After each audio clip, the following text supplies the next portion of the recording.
Hello there, everyone. Welcome to another week of 3M Math with Ms. Gilbert. I hope you're doing well. This is going to be the last week of Cycle 2. So we have 2 lessons this week. One is going to be on exponential growth applications, and the last one is going to be on decay applications. So these are word problems that we will learn how to solve, and they, of course, involved exponential functions. So that is our learning goal for today, as well as the next lesson of this week. So before we go ahead and go on with that, I just wanted to review how to get some information out of our equations just by looking at them, not graphing them, not do table of values, just looking at the equations. So just by looking at them, you should be able to figure out whether they are growth or decay, what the y-intercept is, and what the constant ratio is, or if you call that the multiplier, what that is.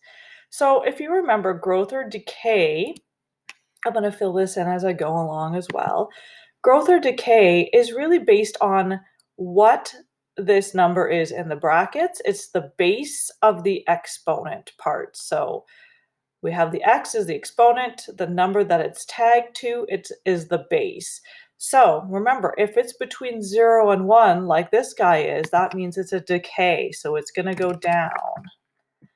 If it's above 1, it's going to be growth. Okay? The y-intercept, that is the starting value of our function, and we can get that from a. So our y-intercept is going to be 3 for this first one and 2 for the second one. We just pull out the a value. And the constant ratio, that is the number, that is the base of the exponent.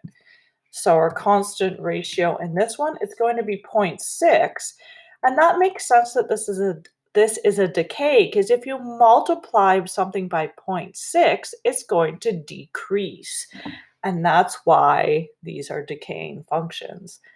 In this case, our constant ratio is 1.2 because that's the base of our function there. I'm just going to change these to red. So if you go back to look at these slides, you can see that I typed those in later. Okay, so let's go back to the presentation. Because what we're going to do is I'm going to do a bunch of examples of exponential growth word problems with you. But before I do that, I want to remind you of something I told you at the very end of the last lesson, I believe. The other words for these variables. So we have 4 variables or letters in this equation, right? We have y, a, b, and x. Well, what do those actually mean? So remember, y is the final amount or the final value, what we're looking for in the end. A is the initial amount or the starting amount you can think of. B is the growth rate. If B is greater than 1, it's the growth rate. More generally, it's the constant multiplier, right? It's that constant ratio. What are we going up by or down by each time? But because we're talking about growth here, it's called the growth rate. X is how many times you apply the growth rate. And this is going to really help us figure out what number to put in for which variable when we're given a word problem. So we're going to do 4 examples here. So example 1, there are 10,000 bacteria cells in a culture. The number of cells grows at a rate of 20% per day. How many cells will there be in 2 weeks? So I really, really strongly suggest, just like with any other word problems, is to write down all of your variables with equal signs and then fill in the information that we know. So remember, y is the final value. Well, we're looking for the final value, so we don't know that yet. That's what we're looking for. A is the initial value. Well, we started with 10,000 bacteria, so that's going to be our A. Okay. Our B Remember, that's how much is it going up or down by? Now, this is very important. Notice how this is growing at a rate of 20% per day. That means each day the multiplier is 120%, right? Because we want it to go up, which means we want the percentage to be bigger than 100. If you just put 20% here, if you multiply something by 20% or decimal 2, it's going to go down. So be very careful here. So remember, if it's growth, b has to be bigger than 1. And if it's given as a percent, don't forget to change it into a decimal by dividing it by 100. X is, well, how many times are we multiplying by this number? Well, the number of cells grows at a rate of 20% per day, and we're doing this for 2 weeks. So you need to figure out how many days are there in 2 weeks. Well, there's 14 days in 2 weeks, so our X is going to be 14. So now that you have all the letters that go into our exponential equations, we're just going to plug in 10,000 for A, 1.2 for B, and 14 for X. And then you are going to do your calculations. So the first thing I do is this part. So I put 1.2 to the exponent 14 into my calculator.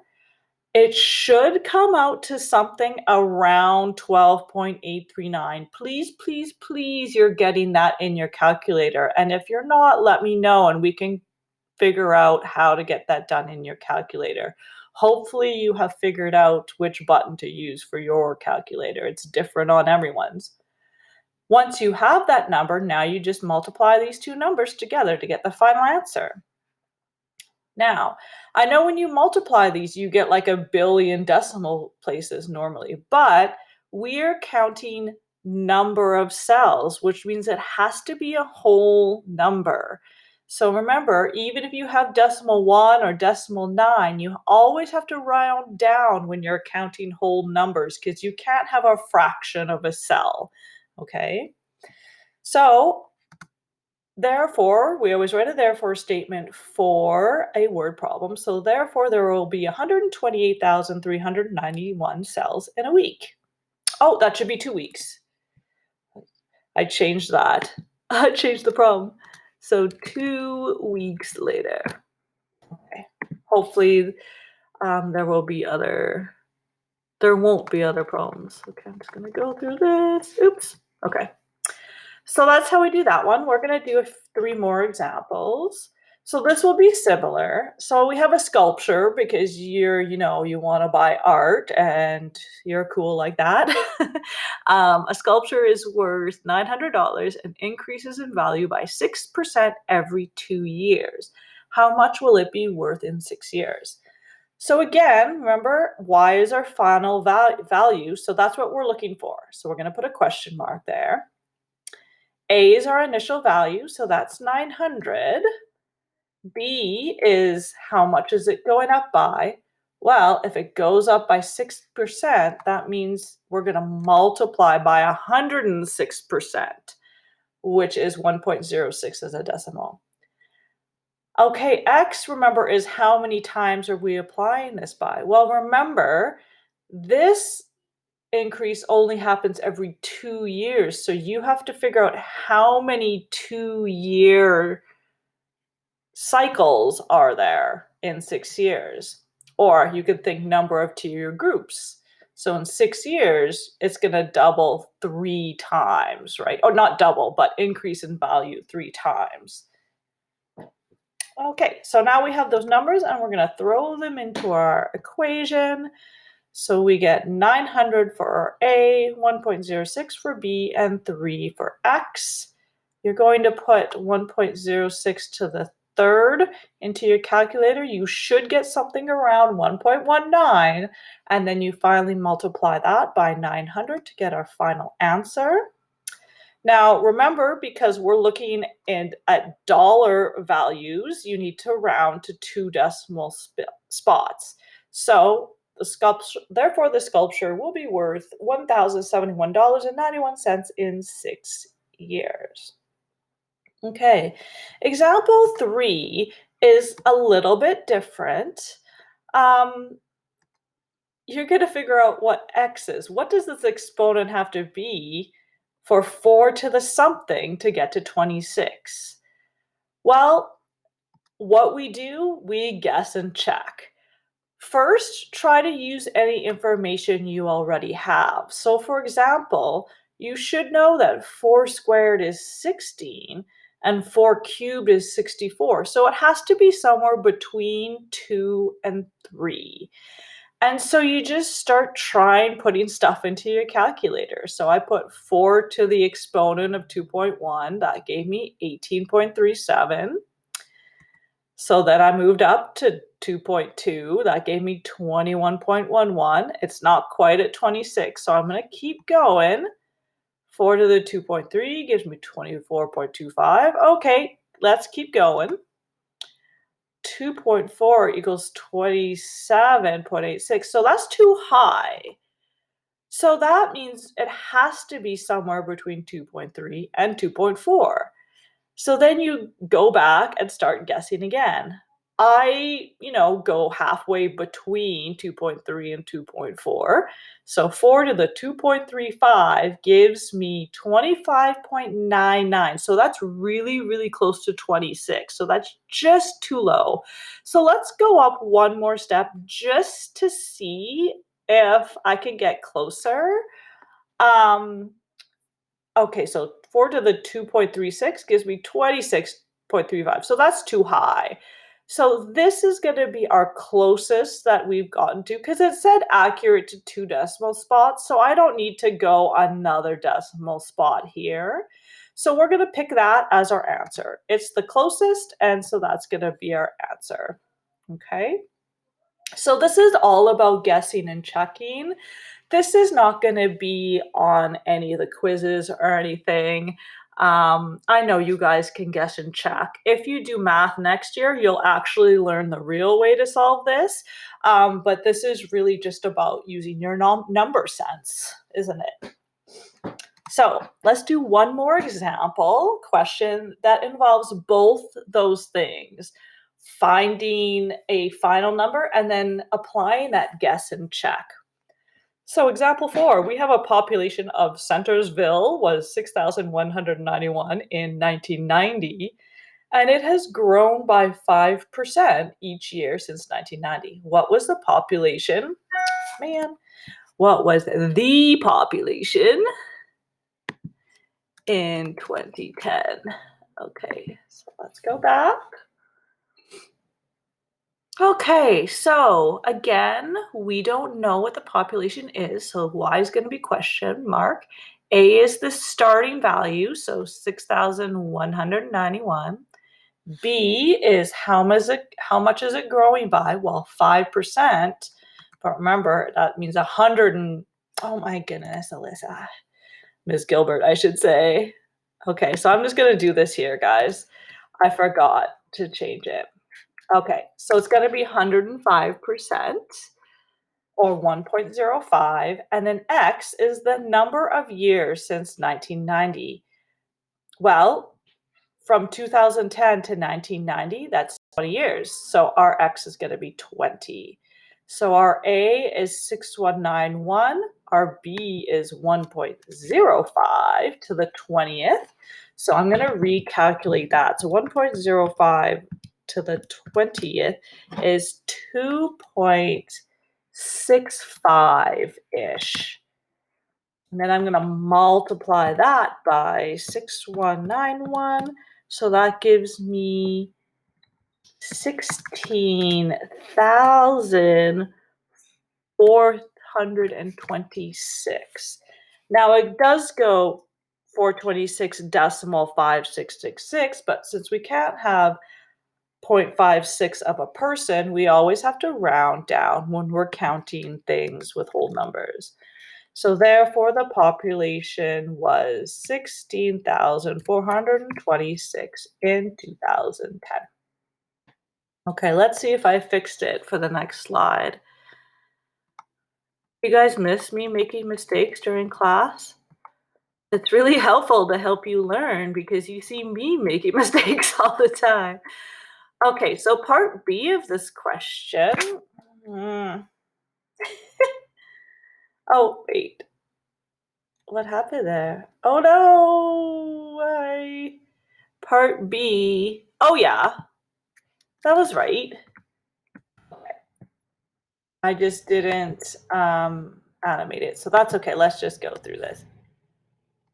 Okay, so the second part of this question is, in what year will the population be larger than 20,000? So, guys, I totally messed this up. So we're going to change this to 1.05. So now you get to see me. In what year in what year will the population be larger than 20,000? So this is again another guess and check. So remember in our last part, in part A, we had our exponent was 20 and it was only 16,000.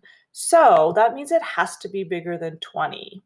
So let's try some numbers. So if I do 1.05 to the 50, that gives me 11 something times 6191. That gives me way too big. It gives me 709994, or sorry, 994. That's way too big. So let's go down to 30. Oh boy, that worked really nice when it was when it was to the 4. Okay, so 1.05 to the 30 times 6191.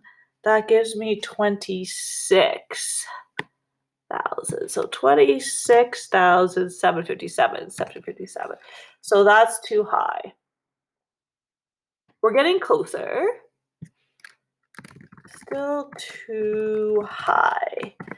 So let's go down to 29, see what that does.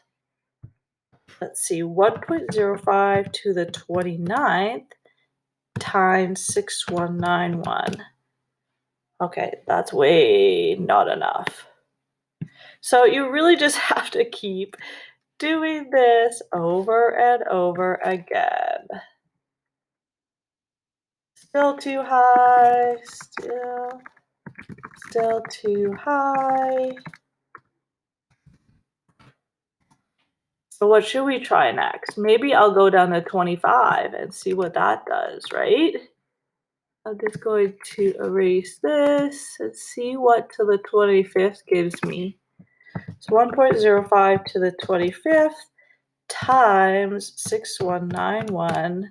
Ooh, that's a nice number. So 2964. So that's just over 20,000.